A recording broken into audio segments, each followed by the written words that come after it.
রনি ভাই, রানা ট্রফি জিতলেন, মানে পিএসএলে গেছেন, একটা ম্যাচ নিয়ে যাওয়া হয়েছে, এটা তার জন্য কতটা মানে আত্মবিশ্বাস দেবে বা অ্যাচিভমেন্ট সাথে মানে দেশের জন্য কিনা। আমি বেশ কয়েকটা ভিডিও দেখলাম, সেখানে বিভিন্ন সিনিয়র বোলাররা সেখানে ছিল এবং রানার বল দেখে অবাক হচ্ছিলেন, পেস সাথে হয়তো অ্যাকিউসি কোনো একটা কোয়ালিটি দেখে। আপনার কাছে কি মনে হয় যে এই প্যাকেজটা কেমন হবে রানা?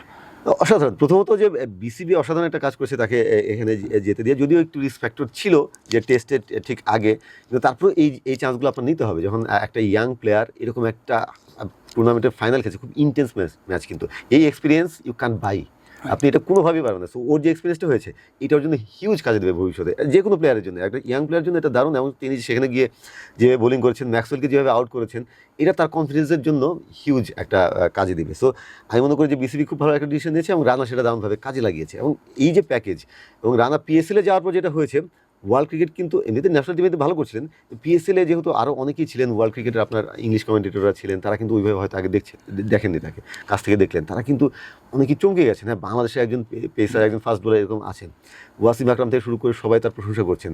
এবং আমি পাকিস্তানের বিভিন্ন জায়গায় ভিডিও, তাদের যারা কন্টেন্ট ক্রিয়েটার আছে কিছু দেখছিলাম, তারা বলছে যে এক সময় আমাদের ছিল এইসব, শোয়েব আখতাররা ছিল, তার আগে ছিল ওয়াসিম ওয়াকাররা, তো যখন ক্যারিয়ারের শুরুতে তারা কিন্তু খুবই জোরে বল করতেন, পরের দিকে তো পেস কমে গেছে, তারাও কিন্তু খুবই দুর্দান্ত ফাস্ট বোলার ছিলেন। সো তারা বলছে যে একসময় তাদের দেশে ছিল এরকম ফাস্ট বোলার, এখন বাংলাদেশে এরকম একজন ফাস্ট বোলার এসে এবং পাকিস্তানি ব্যাটসম্যানদের তারা নাড়িয়ে দিচ্ছেন, কাঁপিয়ে দিচ্ছেন, এবং ওই ব্যাটসম্যানদের মধ্যে ভয়, চোখে ভয়।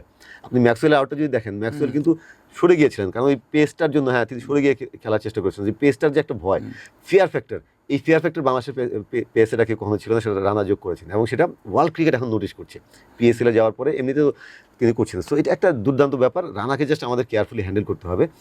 এমনিতে তিনি ন্যাচারালি খুব ওয়েল বিল্ড, খুবই ভালো, তার ওই ন্যাচারালি অ্যাথলেট।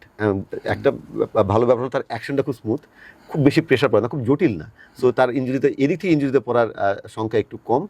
তার হাত খুব শক্ত, আমাকে তাসকিন সেদিন বলছিলেন যে ভাই রানার হাত যে কি শক্ত, আপনি দেখলে অস্থির হয়ে যাবেন, মানে এরকম শক্ত। কারণ তিনি বলছিলেন যে ওই রানার বাবাও নাকি এরকম, তার জেনেটিক্যালি এরকম হচ্ছে, রানার বাবার হাতও নাকি খুব শক্ত এবং তিনি খুবই কর্মঠ, তার জেনেটিক্যালি খুব স্ট্রং। তার বাবার অনেক বয়স, কিন্তু এখনও তিনি সব কাজ করতে পারেন। সো তাসকিন আমাকে বলছিলেন এই কথা, যে রানা ওই জেনেটিক্যালি সেই ব্যাপারটা আছে। তাসকিন যেমন ঢাকার ছেলে, ঢাকায় বড় হয়েছে, আপনি আন্ডারস্ট্যান্ডেবল যে ঢাকার ছেলেটা কীরকম, তো ওই রানার মধ্যে সেই ব্যাপারটা আছে। সো আশা করি যে তাকে ওই ওভারলোড দিয়ে শেষ করে দেওয়া হবে না, সোনার ডিম পাড়া হাঁসের যেন পেট না কাটা হয়। ওয়ার্কলোড ম্যানেজমেন্টটা খুব ইম্পর্টেন্ট তার জন্য।